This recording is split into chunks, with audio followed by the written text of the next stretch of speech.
The morning sky above New York blazed with unusual lights. What started as a simple news report about strange atmospheric phenomena quickly turned into the most significant moment in human history. Three massive ships, each larger than the largest Earth aircraft carrier, descended through the clouds, their metallic surfaces gleaming in the morning sun. Inside the United Nations building, the emergency alarms blared. Security personnel rushed world leaders into the main assembly hall. The atmosphere was tense, filled with a mix of fear and anticipation. This was no drill. Humanity was about to experience its first contact with alien life. The massive view screens in the assembly hall flickered to life. The face that appeared belonged to what looked like a tall, thin humanoid with gray-blue skin. Its eyes were slightly larger than human ones, and its voice carried an artificial tone, clearly processed through some translation device. "People of Earth," the alien began, "I am High Commander Reed of the Galactic Empire. Your planet now falls under our jurisdiction. We demand your immediate submission and integration into our empire. Resistance is..." The alien paused, consulting something off-screen, historically unsuccessful. The assembly hall erupted in whispers and concerned murmurs. The UN Secretary-General stepped forward, his voice steady despite the situation. "High Commander, we request time to discuss this among our nations. This is quite unexpected." The alien's expression showed what might have been amusement. "You have 24 hours to begin your integration process. Our scans show your technology level is barely a Class 3. This should be a simple process." What the Empire didn't know was that Earth's military forces were already moving. Deep in the mountains of Colorado, at the North American Defense Command, General Mark Wilson watched as global military assets shifted into predetermined first contact positions. Years of planning and preparation were finally being put to use. The first surprise came during the initial scan data exchange. Dr. Anna Brown, leading the scientific analysis team, noticed something odd in the Imperial Species database. "Sir," she called out to General Wilson, "you need to see this immediately." The data showed something extraordinary. By galactic standards, humans were essentially superhuman. The average human was stronger, faster, and more durable than 80% of known sentient species. Earth's gravity was higher than most inhabited worlds, its atmosphere richer in oxygen. What humans considered normal physical capabilities were seen as remarkable by galactic standards. But it wasn't just physical attributes. Human cognitive patterns showed higher adaptability and stress response rates. Where most species specialized in specific environmental conditions, humans could adapt to almost any habitat. Even more importantly, human aggression responses and survival instincts were off the charts compared to imperial standards. The second surprise came from the military analysis. Colonel Jack Foster, head of weapons development, discovered that Earth's primitive kinetic weapons were actually more effective against Imperial shields than their energy-based weapons. The Empire had optimized their defenses against energy weapons, largely ignoring the potential of physical projectiles. "They've evolved past the need for ballistic weapons," Colonel Foster explained during the emergency briefing. "Their shields are fantastic against lasers and plasma, but a good old-fashioned tungsten rod at high velocity, that's going to ruin their day." As the 24-hour deadline approached, the UN Security Council reached a unanimous decision. Earth would not submit. The data was clear. Humanity had advantages the Empire hadn't counted on. More importantly, the Empire's dismissive attitude suggested they weren't prepared for serious resistance. When High Commander Reed's face appeared again on the screens, he found himself facing the united Earth. The Secretary-General stood tall, surrounded by representatives from every major nation. "High Commander," he began, "Earth has reached its decision. We decline your offer of integration. This planet and its system belong to humanity. We respectfully request that the Galactic Empire recognize our sovereignty and withdraw its forces." The alien's expression shifted to what humans would later learn was shock. "You? Decline? Perhaps you don't understand. The Empire spans thousands of systems. Your planet stands alone. No, the Secretary General replied firmly. We understand perfectly. And our answer remains the same. Earth is not for sale, conquest, or integration. You have 24 hours to leave our solar system. As the transmission ended, military bases worldwide went to full alert. In orbit, satellites quietly repositioned themselves. Deep in secret bunkers, experimental weapons were prepared for deployment. Earth had thrown down the gauntlet, knowing full well that the real challenge was just beginning. The future of humanity would be decided in the coming days, but one thing was certain. Earth would not go quietly into the night. The Empire had just made its first major mistake. They had underestimated humanity. The news of Earth's defiance spread across the planet like wildfire. In homes, offices, and streets, people watched their screens with a mixture of pride and fear. Humanity had just challenged the largest empire in known space, and there was no going back. Admiral James Taylor stood at the window of the newly established Earth Defense Force headquarters, watching transport ships carry supplies to the growing space fleet. Just 6 months ago, these ships had been ordinary rockets and space stations. Now, thanks to stolen Imperial data, they were being transformed into humanity's first line of defense. Admiral, the test results are in, reported Dr. Thompson, walking into the office with a tablet. You're going to want to see this. The numbers on the screen told an interesting story. Earth scientists had been working day and night to understand Imperial technology, and they'd made a breakthrough. The Empire's ships, while advanced, had a critical weakness. They weren't built to handle extreme stress. Their materials were designed for the gentler conditions of space, not the harsh environment humans had evolved in. So what you're saying, Admiral Taylor smiled, is that our ships can take more punishment than theirs. Much more, Dr. Thompson nodded. Their ships are like racing cars, fast and advanced, but fragile. Ours are more like tanks. We built them to survive Earth's gravity well and atmospheric re-entry. In space combat, that extra durability could make all the difference. Across the globe, preparation continued at a fever pitch. In underground factories, workers modified traditional weapons with new technology. Regular bullets were enhanced with shield-piercing capabilities. Missile systems were upgraded to track Imperial energy signatures. Even simple railguns, considered outdated by the Empire, were proving to be surprisingly effective against their shields. The first real test came 3 weeks after Earth's refusal. An Imperial scout ship tried to slip past Earth's outer defenses. Captain Linda Hart, commanding the EDF destroyer Thunderchild, was ready for them. Target locked, her weapons officer reported. They don't seem to be taking us seriously. Their shields are at minimal power. Let's change their minds, Captain Hart ordered. Fire the modified railgun. The result exceeded all expectations. The hypervelocity round, enhanced with reverse-engineered Imperial tech, passed through the scout ship shields like they weren't even there. The damage was minor, but the message was clear. Humanity wasn't as helpless as the Empire thought. The scout ship retreated quickly, transmitting data back to their fleet. Within hours, the Empire's response arrived. A message that was broadcast to every screen on Earth. People of Earth, High Commander Reed's voice carried a note of annoyance this time.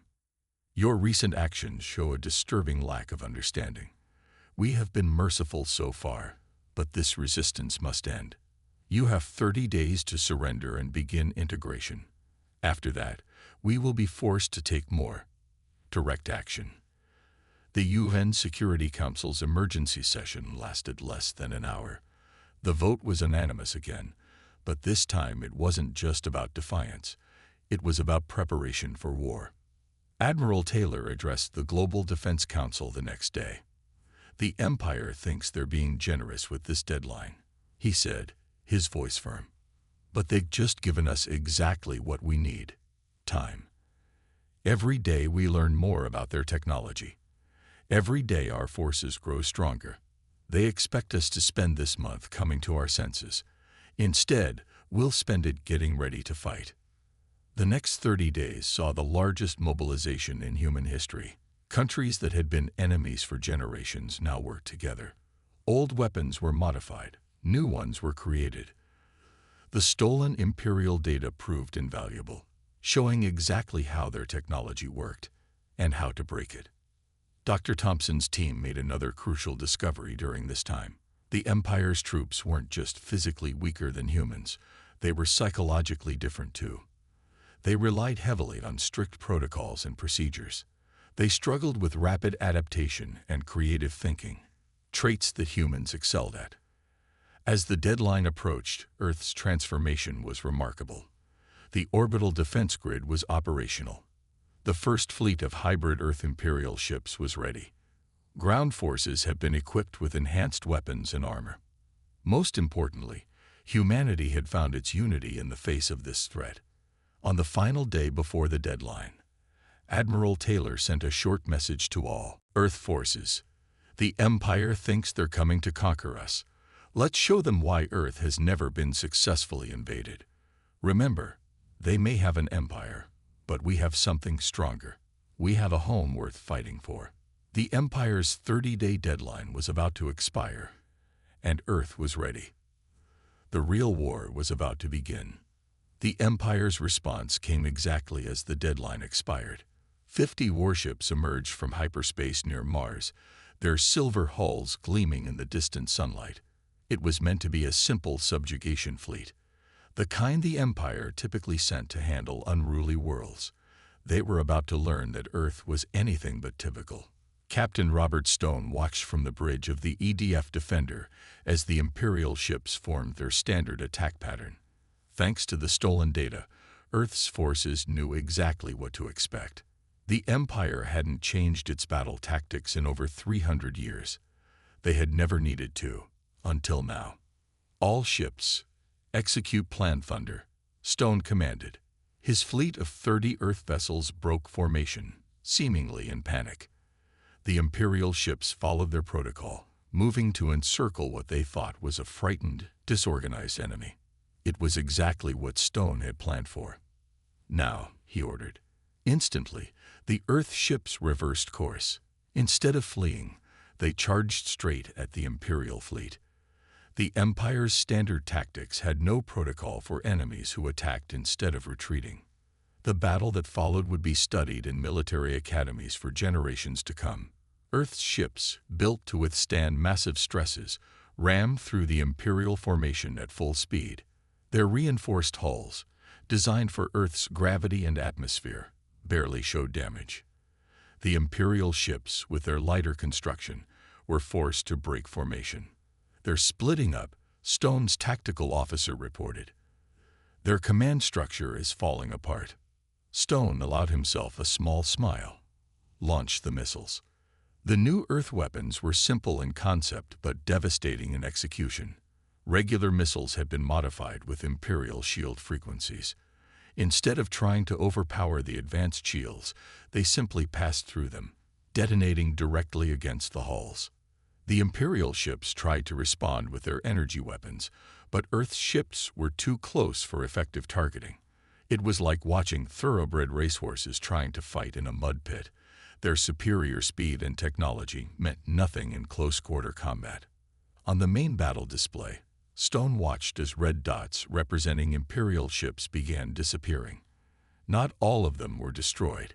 Many were simply disabled, their crews overwhelmed by the aggressive Earth tactics they had never trained for.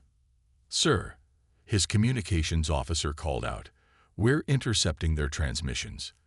They're calling for help." The Empire's fleet commander was learning a harsh lesson about humanity. Earth's ships weren't just fighting. They were fighting dirty. They targeted engines, weapons, and communication arrays. They used debris as weapons, pushing destroyed ship sections into active enemy vessels. Every primitive trick that the Empire had forgotten over centuries of easy victories was being used against them.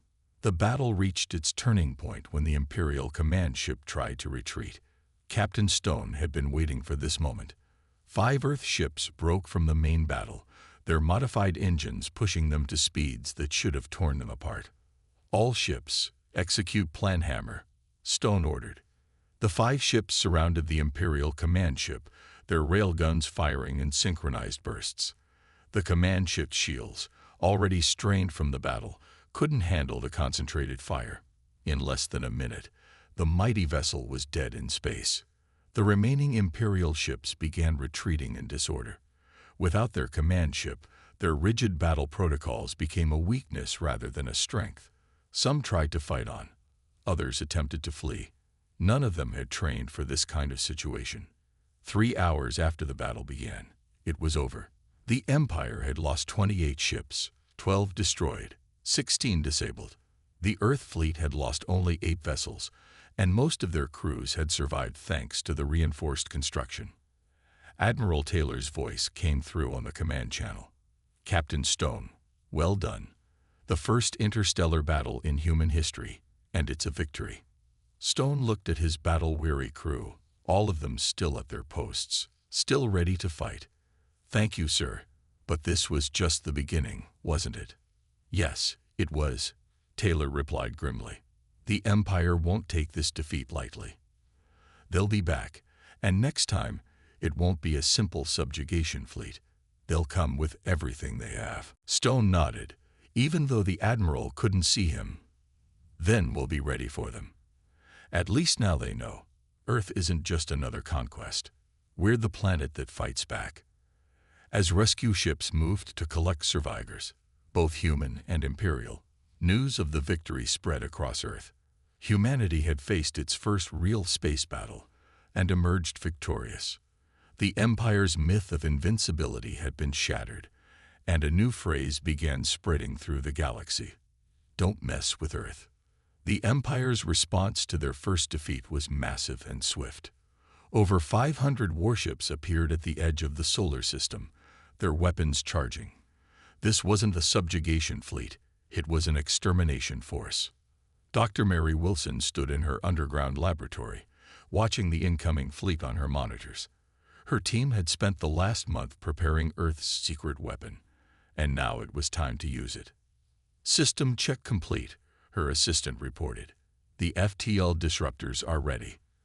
Wilson nodded, her eyes fixed on the screens. The Empire had mastered faster-than-light travel centuries ago, but they'd never imagined it could be used as a weapon. That was their mistake. Humanity had looked at FTL technology and seen not just a way to travel, but a way to fight. Admiral Taylor's voice came through the command channel. Dr. Wilson, are you ready? The enemy fleet will be in range in 10 minutes. Ready, Admiral, she replied. But remember, we only get one shot at surprising them with this. The Imperial fleet moved forward in a massive wall formation, their energy weapons prepared to overwhelm Earth's defenses through sheer numbers. They had learned from their last defeat and were keeping their distance this time. What they didn't know was that Earth had planned for this. All ships, execute Operation Wildfire, Admiral Taylor commanded. The Earth fleet, now numbering over 100 vessels, split into small groups. The Empire's commanders probably thought they were trying to minimize losses. They were wrong. FTL disruptors active, Wilson reported. Field coverage at maximum. The trap was sprung. The disruptors created zones where FTL travel wasn't just impossible, it was dangerous. Any attempt to use faster-than-light drives within the field would result in catastrophic engine failure. The Empire learned this the hard way when their first ships tried to make tactical FTL jumps to better firing positions. Their engines exploded, turning mighty warships into drifting wreckage. Multiple enemy ships disabled, the tactical officer announced. Their formation is breaking up. The real battle began in the asteroid belt. Earth's ships, smaller and more maneuverable, used the asteroids as cover. They'd spent months practicing these maneuvers, learning to fight in the crowded space. The Imperial ships, used to open space combat, found themselves at a serious disadvantage. Captain Jane Miller led the guerrilla attacks from her ship, the EDF Swift. All wings, begin hit-and-run attacks, she ordered. Remember your training. Strike and move. Don't stay in one place. The Empire's huge fleet suddenly became a weakness. Their ships were so numerous that they got in each other's way, their energy weapons often hitting friendly vessels when Earth ships dodged at the last second. Dr. Wilson's team had another surprise ready. They'd modified Earth's missiles with a new type of warhead, one that created localized FTL field disruptions on impact. When these missiles hit their targets, entire sections of the Imperial fleet found themselves unable to maneuver properly. Energy spike from the enemy flagship, Wilson's sensors reported. They're trying to coordinate a mass retreat. Not today. Admiral Taylor responded. Launch Operation Blackout. This was Earth's master stroke. Hidden platforms around the solar system activated, creating a massive FTL disruption field. The Empire's fleet was trapped in normal space, forced to fight on humanity's terms. The battle lasted for hours. Imperial ships, unable to use their superior speed and hampered by the asteroids, fell one by one to Earth's hit-and-run tactics.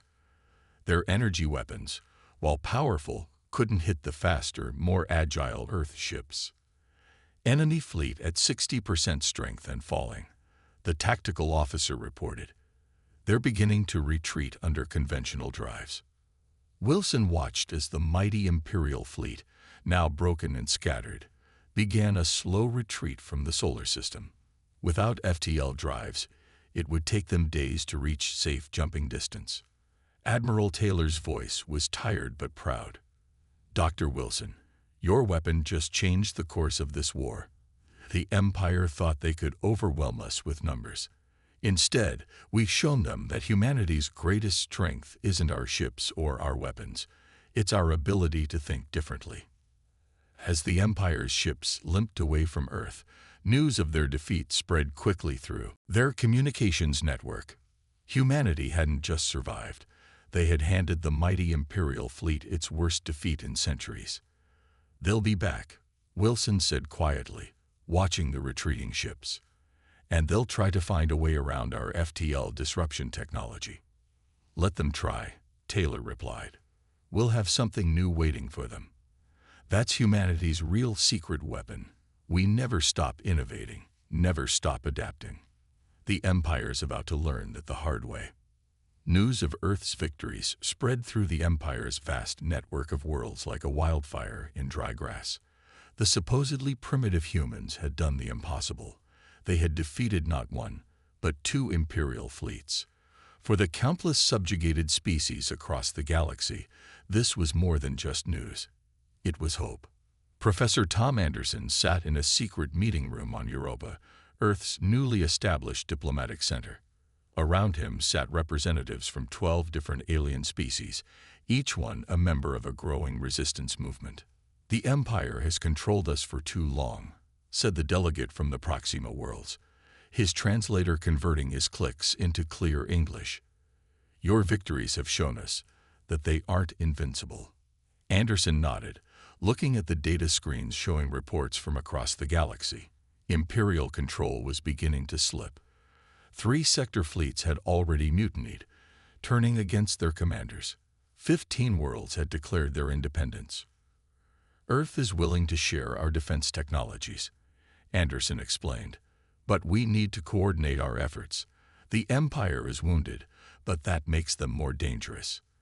The meeting was interrupted by urgent news from the border worlds. The Empire had tried to make an example of a rebellious planet. Instead, their punishment fleet had been ambushed by local defenders using Earth-designed weapons. Another Imperial defeat. Their biggest weakness is their pride, Anderson told the assembled delegates. They've ruled so long they've forgotten how to adapt. Every defeat shakes their confidence more.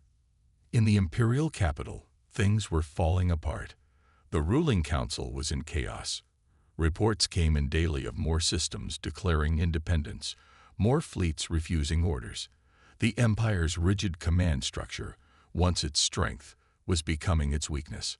Back on Earth, Admiral Taylor received the reports with cautious optimism. The revolution is spreading faster than we expected, he told his staff. But we need to be careful. A cornered enemy is the most dangerous kind. He was right. The Empire's response to the growing rebellion was brutal. They began destroying orbital facilities around rebellious worlds, thinking this would crush the resistance. Instead, it only made things worse. "Look at these numbers," Anderson said, showing the delegates new data. "Every time they destroy a station, 3 more worlds join the rebellion. They're defeating themselves." Earth scientists continued sharing their innovations. Dr. Wilson's team had developed smaller, portable versions of the FTL disruptors. These were smuggled to resistance groups across the galaxy. Imperial ships would enter a system confident in their FTL superiority, only to find themselves trapped and vulnerable. The Empire's problems grew worse when their own military began questioning orders. Many Imperial officers had been captured during battles with Earth. They had been treated well, shown respect, and many had learned things that shocked them. "Your Empire lied to you," Anderson explained to a group of captured officers. "Earth isn't primitive. We're different. We think differently. And now, that difference is spreading." The officers were sent back with data drives full of truth about the Empire's lies, about Earth's real capabilities, about the growing revolution. Many chose to join the rebellion, bringing their knowledge and experience with them. 3 months after Earth's second victory, the galaxy looked very different. The Free Systems Alliance had grown from a handful of rebel worlds to a major force. Imperial supply lines were disrupted. Their once mighty fleets were scattered, trying to contain rebellions that kept springing up faster than they could respond. The Empire made a crucial mistake, Anderson told the latest group of Alliance delegates. They spent centuries making everyone afraid of them. But they forgot something important. When people stop being afraid, when they see a chance for freedom, there's no force in the galaxy that can stop them. A new message arrived from the Imperial capital. For the first time in their history, they were requesting diplomatic talks. Not just with Earth, but with all the rebel worlds. "They're trying to buy time," Admiral Taylor warned when he heard the news. "They want us to slow down while they regroup." Anderson agreed, but he saw an opportunity. "Let them talk," he suggested. "Every day they spend in meetings is another day for the revolution to grow stronger." The Empire's greatest weapon was always fear. Now that the fear is gone, their real weakness is showing. The revolution that Earth had started was now unstoppable. The Empire was learning a harsh lesson. Controlling people through fear works only until they find their courage. And Earth had given the galaxy exactly that, the courage to fight back. The Empire's diplomatic talks had been a trick, just as Earth's leaders had suspected. While their representatives spoke of peace, the Empire had been gathering the largest fleet in its history. Over 2,000 warships, pulled from every loyal system they had left, now approached the solar system. "This is their last throw of the dice," Admiral Taylor said, studying the massive fleet on his command screen. "They're risking everything on one final attack." Earth had changed in the months since the revolution began. The orbit was filled with defense platforms. The asteroid belt had been turned into a fortress. Every ship, weapon, and station had been upgraded with new technologies that humanity had developed. General Lisa Martinez stood in the Lunar Command Center, watching the preparations. "They think numbers will save them," she said to her staff. "They still haven't learned." The Imperial fleet arrived with a message: "Surrender Earth, or we will destroy every station, every ship, and every city on your world. You have 1 hour to decide." Earth's response came in less than a minute. Every defense platform, ship, and station powered up their weapons. Humanity had learned much since the first battles, and they had some surprises ready. "Begin Operation Deathblow," Admiral Taylor commanded. The first surprise came when the Imperial fleet tried to form up for their attack. Hidden generators in the asteroid belt activated, creating artificial gravity wells. Hundreds of Imperial ships, caught off guard, were pulled out of formation. Gravity weapons online. Dr. Wilson reported from her command post. "They're exactly where we want them." The second surprise was worse for the Empire. Earth's ships had been equipped with new engines that could manipulate local spacetime. They seemed to appear and disappear, making targeting impossible. The Empire's superior numbers meant nothing if they couldn't hit their targets. Multiple Imperial ships colliding. The tactical officer reported. Their formation is breaking up. The battle spread across the solar system. Earth's forces had learned to fight in ways the Empire had never imagined. Ships used the sun's gravity to slingshot themselves at impossible speeds. Others hid in planetary magnetic fields, emerging to strike and vanish again. The Empire's commanders tried to adapt, but centuries of rigid thinking worked against them. When their standard tactics failed, they had nothing to fall back on. Their massive fleet began to look less like an organized force and more like a mob of panic-stricken ships. Enemy losses at 30%, Martins announced. They're trying to regroup near Mars. That was when Earth revealed its masterstroke. Hidden bases on Mars activated, launching swarms of automated drones. These machines, guided by advanced AI, targeted the Imperial ship's weak points with surgical precision. 40% of enemy fleet disabled. The tactical officer updated. Another 20% showing critical damage. The Empire's fleet commander made a fatal mistake. In desperation, he ordered his remaining ships to make a direct attack on Earth. They flew straight into the most heavily defended zone in human history. All units, execute Final Thunder, Admiral Taylor commanded. Every defense platform, every ship, every station fired at once. The space around Earth lit up like a new sun. Imperial ships vanished in balls of fire or drifted powerless, their crews abandoning ship. The battle lasted less than 6 hours. When it ended, the Empire's mighty fleet was in ruins.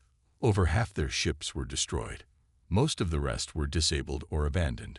Only a few hundred managed to retreat, carrying news of their devastating defeat. The cost had been high for Earth too. Many brave defenders had died. Stations and ships had been destroyed. But humanity had achieved something unprecedented. They had broken the Empire's military power once and for all. Send word to all Alliance worlds, Taylor ordered. The Empire's main fleet is destroyed. Begin the final phase. Across the galaxy, resistance forces that had been waiting for this signal started their attacks. Imperial control centers fell. Garrison fleets surrendered. The Empire's remaining forces, cut off and demoralized, began to collapse. In the ruins of the battle, General Martinez looked at the debris field that had once been the Imperial fleet. They never understood, she said quietly. You can't beat humans by following a rulebook. We don't play by anyone's rules but our own. The Empire had committed everything to this battle and lost it all. Their final folly had been thinking that superior numbers and technology would guarantee victory. They had forgotten that wars are won not just by weapons and ships, but by innovation, adaptability, and determination. Humanity had not just survived. They had shattered the greatest military power the galaxy had ever known. The age of the Empire was over. 1 year after the great battle that broke the Empire's power, the galaxy had changed beyond recognition. The massive Imperial Palace, once the seat of absolute power, now hosted a very different kind of meeting. Professor Tom Anderson stood before representatives from over 300 worlds. The Grand Chamber, which had once echoed with imperial commands, now buzzed with the sounds of free peoples discussing their future.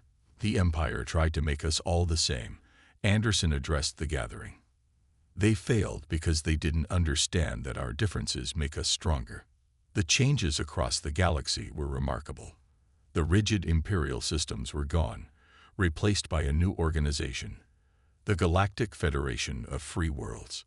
Earth, once considered a primitive backwater, now stood as one of its founding members. Admiral Taylor, now wearing the uniform of the Federation Defense Force, looked out at the ships orbiting the former imperial capital. Vessels of all shapes and sizes moved freely through space, each design reflecting its builder's unique culture and ideas. Remember when they demanded we submit to them? He asked Dr. Wilson, who stood beside him. Now look at us. We not only defended ourselves, we helped free the galaxy. The human zone had become famous across known space. It was a region centered on Earth, where the old Imperial ships and officials were not welcome. Not because of force or laws, but because the Empire's very way of thinking had been proven wrong there. We're getting more requests for training and technology sharing. General Martinez reported during the Federation's Defense Council meeting. Everyone wants to learn the Earth way of doing things. But Earth's leaders were careful. They remembered how the Empire had fallen because of its own arrogance. They were determined not to make the same mistake. "We don't want to become what we fought against," Anderson told the Federation Assembly. "Earth's gift to the galaxy isn't just our technology or our tactics. It's the idea that being different isn't wrong. It's valuable." The former Imperial worlds were learning this lesson. Many had discovered their own unique strengths, hidden for centuries under Imperial control. Some were natural traders, others were brilliant scientists. Each brought something special to the new Federation. Earth itself had changed too. The planet had become a haven for beings from across the galaxy who sought freedom and new ideas. Cities now featured architecture from a dozen worlds. Streets buzzed with languages from across the stars. Earth's universities were filled with students of all species, eager to learn humanity's way of thinking. "Look at these applications," Dr. Wilson said, showing Admiral Taylor her tablet. "Over 1,000 alien scientists want to join our research teams. They say we approach problems in ways they never imagined." The remains of the Empire had fractured into small territories, ruled by former nobles who refused to accept change. But they were no longer a threat. Without their fleet, and with their fear-based control broken, they were just lonely islands of the past in a sea of freedom. "Let them keep their little kingdoms," Martins said during a security briefing. "The galaxy has moved on. You can't force people back into cages once they've tasted freedom." The greatest change was in how the galaxy's peoples saw themselves. The Empire had taught them to fear difference and obey without question.